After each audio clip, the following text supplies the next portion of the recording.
다니엘서 7장 15절에서 28절까지 말씀, 저와 여러분이 한 절씩 교독하겠습니다. 나 다니엘이 중심에 근심하며 내 머릿속에 환상이 나를 번민하게 한지라.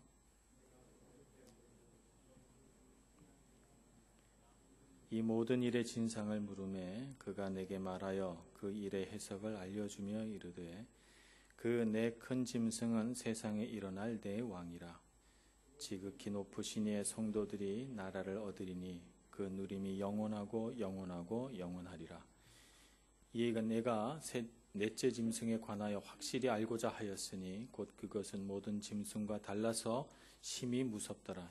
그 이는 쇠요 그 발톱은 노신이 먹고 부서뜨리고 나머지는 발로 밟았으며, 또 그것의 머리에는 10뿔이 있고 그 외에 또 다른 뿔이 나오매 세 뿔이 그 앞에서 빠졌으며, 그 뿔에는 눈도 있고 큰 말을 하는 입도 있고 그 모양이 그의 동류보다 커 보이더라.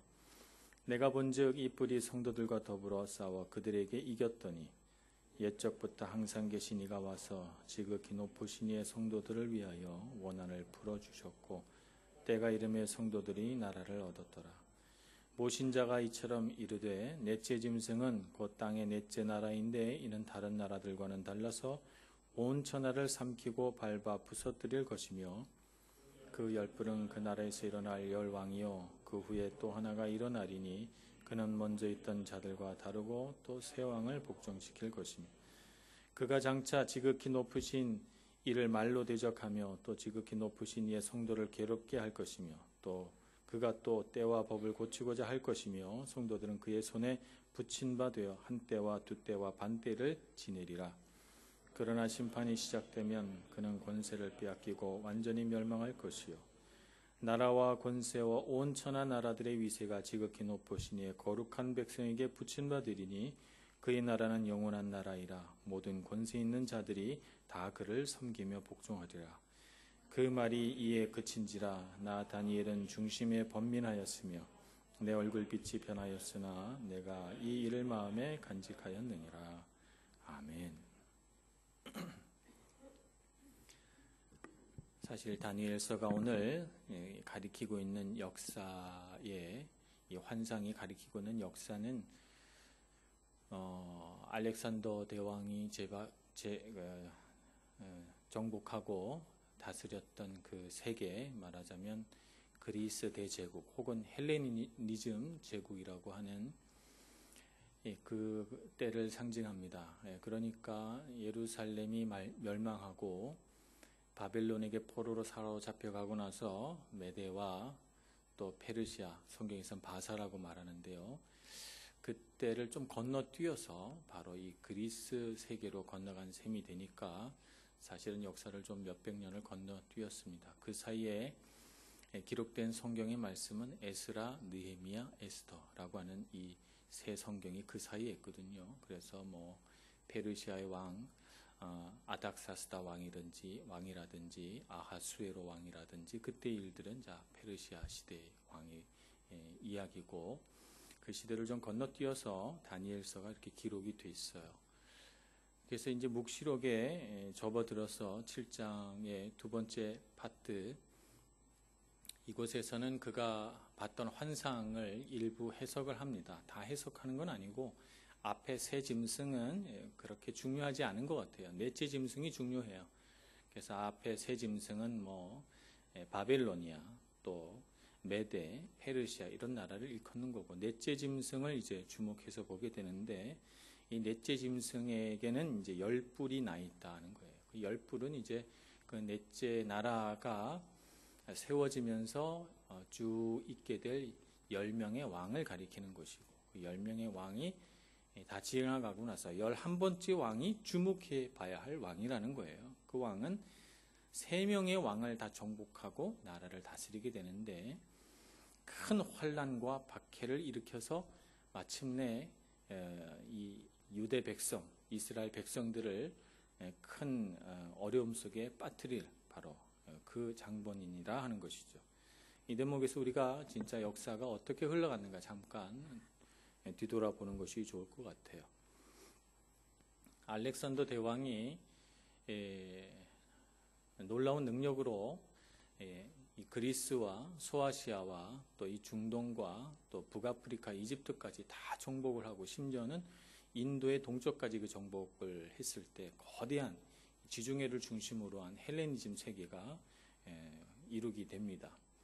그런데 젊은 나이에 갑자기 죽고 말죠. 전쟁터에서. 그래서 이 정복한 거대한 세계를 그의 휘하에 있었던 4명의 장군이 분할해서 통치하게 되는데, 그래서 각각이 이제 이집트, 시리아, 그리고 트라키아라고 하는 소아시아 지역, 그리고 마케도니아라고 하는 그리스 지역, 이렇게 나뉘게 됩니다. 그 지역 중에서도 가장 윤택하고 힘이 강성했던 지역이 이제 이집트하고 이 시리아 지역인데, 이집트 지역에는 프톨레미 왕조, 또 시리아 지역에는 셀류코스 왕조 이렇게 세워져. 다 그리스 사람들이에요. 그런데 그 가운데 딱 낀 지역이 어디냐면 바로 이 팔레스타인 지역입니다. 오늘날 팔레스타인 지역이라고 일컫는 이곳이죠. 그래서 유대인들도 두 파로 나뉘어집니다. 그래서 이집트 프톨레미 왕조에 연합해서 정통 유대인이다 이렇게 자처하는 사람들, 그리고 시리아 셀류코스 왕조에 붙어서 헬라적인 사고를 가지고 그들에게 부합하려고 하는 이 헬라파 유대인들, 이렇게 나뉘어지게 되죠. 그들이 이렇게 나뉘어지는 것은 무슨 성경의 진리나 혹은 율법의 어떤 말씀들을 가지고 나뉘어지는 것이 아니고, 어느 쪽에 내가 연합하고 붙어야 내가 가진 이 권력과 어떤 물질적인 번영을 계속해서 유지할 수 있을 것인가. 이 상위층의 유대인들은 이들 두 왕조의 어떤 세금 대리인이었거든요. 세금을 대신 걷어서 납부하는 이런 사람들이었기 때문에 어느 쪽 왕조가 지배하느냐에 따라서 자기네들이 세금 수수료를 더 받기도 하고 덜 받기도 하고 이런 입장이었어요. 그래서 굉장히 유대인들 사이에서도 갈등이 있었습니다. 이런 와중에 이 시리아 쪽에 있는 한 왕조의 한 사람이 강력한 왕권을 가지고 이 팔레스타인 지역을 정복하게 되는데, 그 사람이 안티오쿠스 4세라고 하는 사람입니다. 11번째 왕이죠. 이 사람은 헬라적인 사고를 가지고 이 팔레스타인 지역, 특별히 이 유대인들을 완전히 헬라인으로 만들겠다라고 하는 야망을 가진 사람이에요. 그래서 그가 갖고 있는 이 그리스 신화를 이 유대인에게 강요합니다. 그래서 자기 자신을 에피파네스라고 말해요. 에피파네스는 이제 그리스 말로 신의 현현이다. 신이 사람이 되었다. 뭐 이런 말입니다. 에피파네스, 안티오쿠스 에피파네스, 그러면 안티오쿠스 4세를 가리킵니다. 아주 강력하고 강제적인 헬라화 정책을 실현합니다. 그래서 예루살렘 성전 뜰 안뜰에다가 거대한 제우스 신전을 건립을 하고 그 옆에 자신의 동상도 세워서 자신을 경배하라고 가르칩니다. 제우스 신도 경배하고요.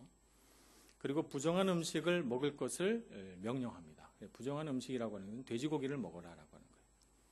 돼지고기를 먹어라. 그리고 안식일 준수하는 것을 금지시킵니다. 안식일에 예배드리지 못하게 만들고요.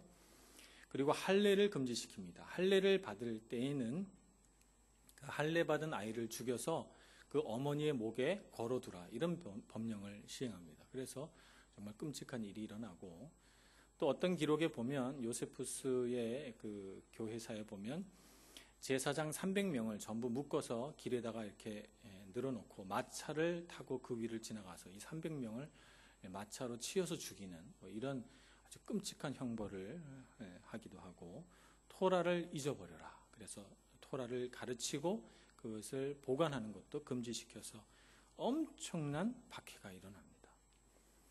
이것이 이제 얼마간 지속되는가 하면 주전 168년에서부터 165년간 약 한 3년 반 정도가 지속이 되죠. 그래서 오늘 다니엘서 7장에는 한때, 두때, 반때 이렇게 말합니다. 3년 6개월을 가리키는 거예요. 3년 6개월은 이 안티오쿠스가 유대 지역을 점령해서 일으켰던 박해의 시기를 가리키기도 하면서 하나님의 숫자 7을 반토막 숫자 7의 반쪽을 말하는 것이기도 해서 그가 일으켜낼 그 대지향과 하나님을 거역한 그 악함에 대하여 이 시간의 숫자의 상징으로 보여주고 있는 것입니다. 이런 그의 숫자를 통한 그 하나님의 심판, 하나님을 거역한 죄를 그가 이렇게 숫자를 통해서 즐겨 드러내기를 원했는데요. 이런 것이 이제 요한계시록에도 흘러 들어가서 요한계시록에도 여러 가지 숫자가 등장합니다. 그래서 이 숫자를 해석하는 방법을 놓고 뭐 이렇게 저렇게 오늘날에도 많은 이단들이 출현합니다만 뭐 이런 것은 그렇게 중요한 문제는 아니다 하는 것을 우리가 알아야 합니다.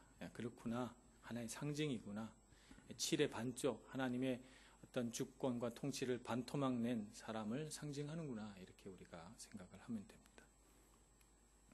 주전 165년에 더 이상 참지 못한 강력한 우리 유대인의 저항에 맞닥뜨리게 되는데 마카비 혁명이라고 하는 것이 일어나서 그들이 유대 왕국을, 마지막 유대 왕국을 건설하는데 그것이 이제 하스몬 왕조라고 하는 이 왕국이 건설됩니다. 그 이후의 이야기는 여러분들 이제 역사책을 보시면 되겠습니다. 환란과 박해의 시기, 그 끔찍한 3년 반의 시기 동안 말할 수 없는 고통과 아픔을 유대인들이 겪게 되고 신앙을 버릴 수밖에 없는, 또 버려야만 되는 끔찍한 영적인 그런 고통을 그들이 겪게 됩니다. 그런데 하나님께서는 그런 고통의 시기를 지나면서 유대인들에게 한 가지를 가르쳐 주시는데 그것이 뭐냐면 그들이 이런 헬레니즘 세계 속에서 번영과 행복을 구가하던 그 시기에 그들이 가졌던 잘못된 신앙을 고치라, 이렇게 말씀하시죠.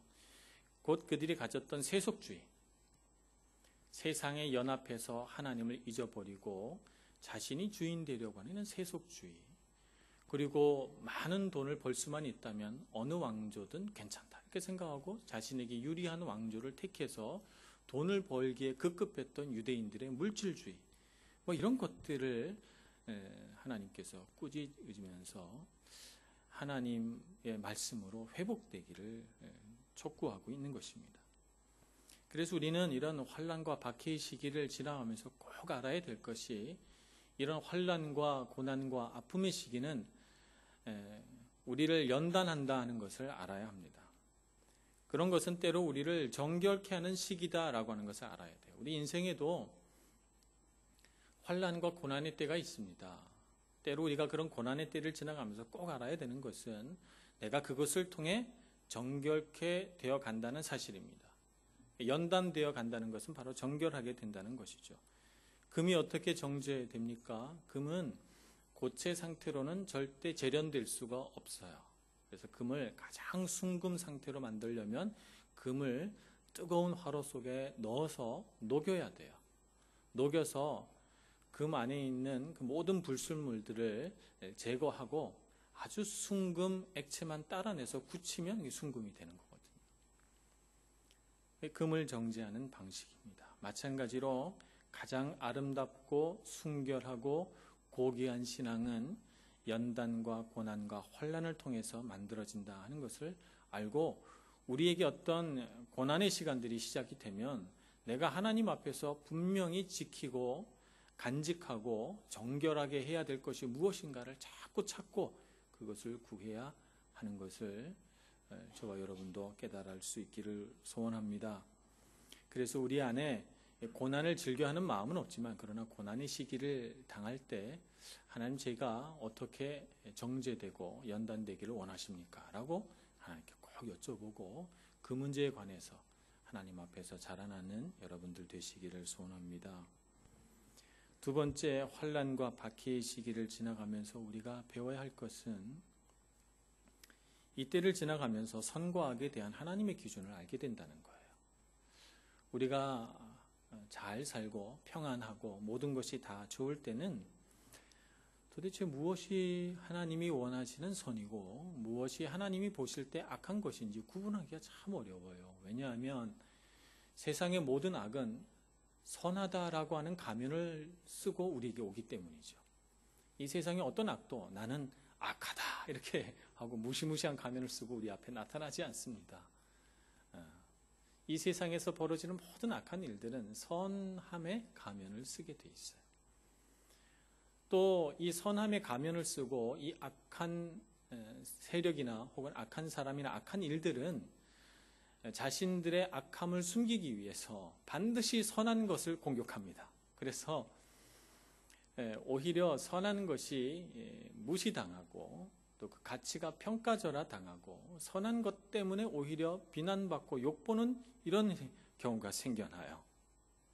그래서 선과 악이 무엇인지 구분할 수 없는 혼란의 시기가 우리 삶 가운데 반드시 있죠. 환난과 박해의 시기가 오게 되면 그런 막 두리뭉실을 해줘가지고 무엇이 옳은지, 무엇이 그런지, 무엇이 하나님 보시기에 선한 것인지, 무엇이 하나님 보시기에 악한 것인지 깨달을 수 없는 상황에서 그것이 선명하게 갈라져서 보여지게 됩니다.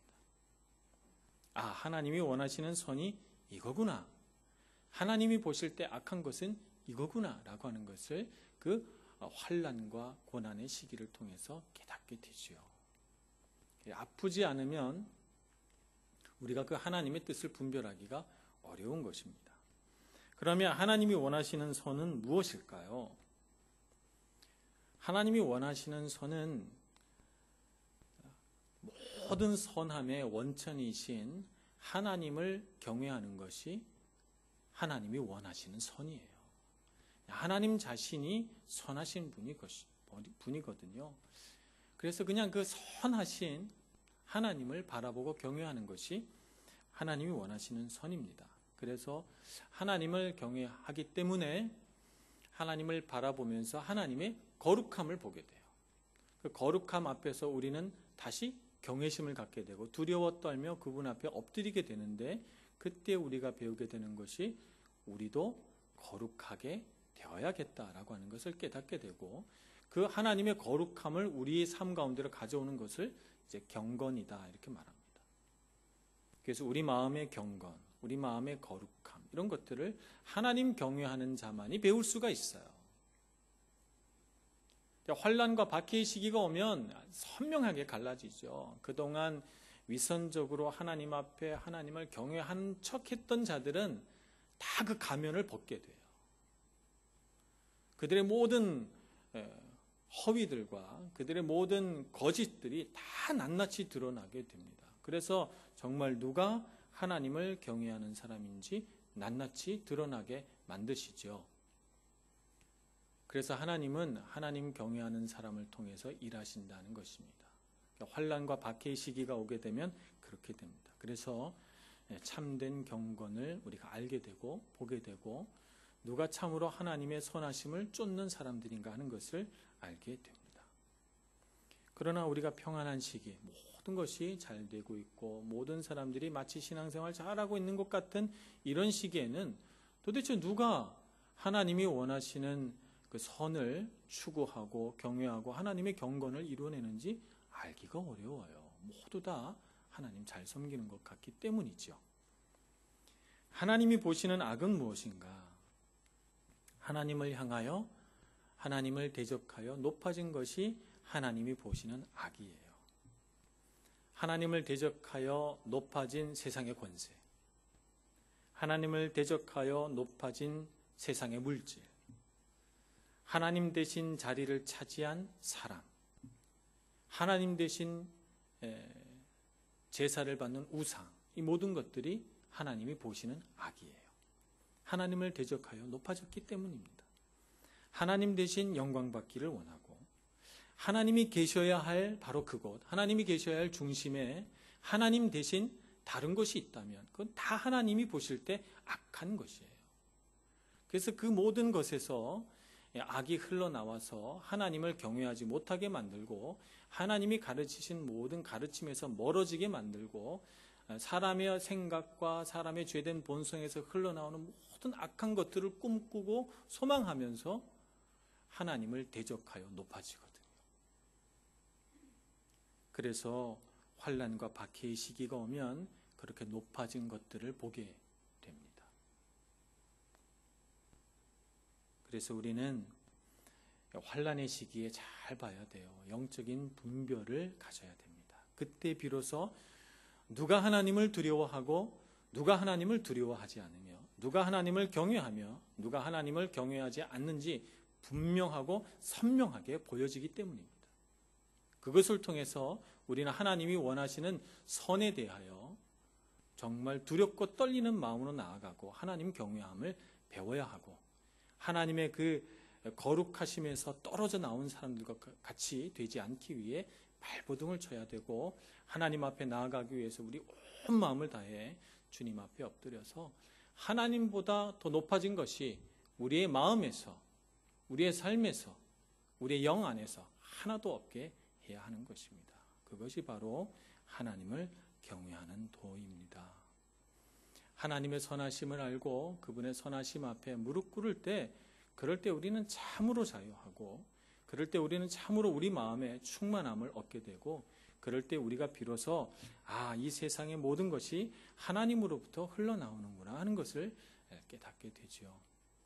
그러니 여러분 세상을 살다가 어떤 환난이나 어려움이나 이런 것들을 겪게 되면 여러분들의 어떤 영적인 분별력이라는 게 굉장히 흐려지고 도대체 뭐가 뭔지 모르고 혼란에 빠지시게 되거든.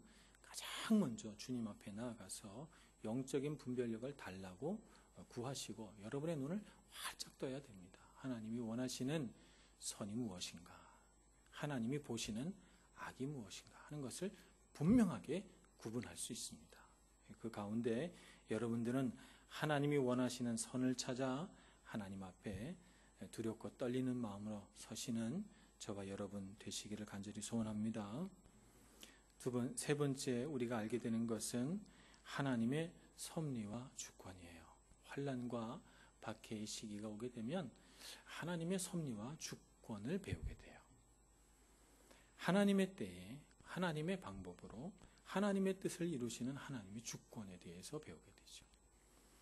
우리가 세상 속에서 뭐든지 내가 원하는 대로 잘 되고 그저 내가 계획하면 계획한 대로 이루어질 때는 하나님의 섭리와 주권에 대해서 잘 배우지를 못합니다. 그분의 손에 어떤 방법들이 있고 그분이 어떤 계획과 생각들을 갖고 계신지 별로 관심 없어요. 내 뜻과 내 생각이 이루어지는 것이 늘 내 마음에 있고 당연히 그렇게 이루어져야 된다고 생각하면서 살아가기 때문이죠. 그러나 예레미야애가 3장 26절에는 예레미야 선지자가 그 유다 나라의 멸망을 보면서 이렇게 말씀하시죠. 사람이 여호와의 구원을 바라고 잠잠히 기다림이 좋도다. 무엇이 좋다고요? 하나님의 구원을 바라고 잠잠히 기다림이 좋도다. 이렇게 말합니다. 이것이 바로 하나님의 섭리와 주권을 바라보는 하나님 백성의 마음입니다. 시편 37편 7절에서 9절 말씀을 한번 보겠습니다. 시편 37편 7절에서 9절 말씀